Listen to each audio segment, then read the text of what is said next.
So friend, Samsung next foldables are almost here and some fresh info just popped up that gives us a sneak peek at what to expect. The Galaxy Z Fold 7 phones has just appeared on the US FCC website revealing some cool details. The FCC listing shows the Galaxy Z Fold 7 will use the Snapdragon 8 Elite chipset.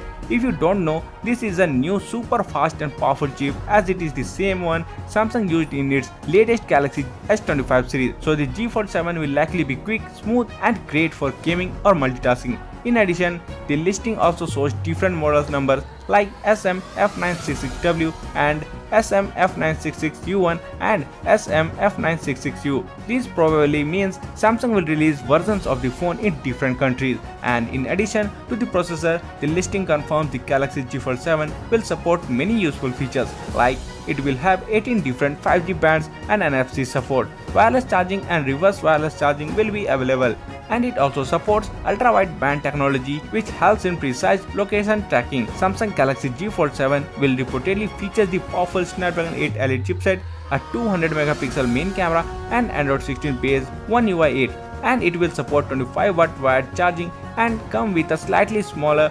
4272 mAh battery than its predecessor. Samsung is expected to launch the Galaxy Z Fold 7 in July 2025 along with the Galaxy Z Flip 7 and Galaxy Z Flip FE. So that's for today's video. Thank you for watching, and for more videos like this, please subscribe to the channel and press the bell icon.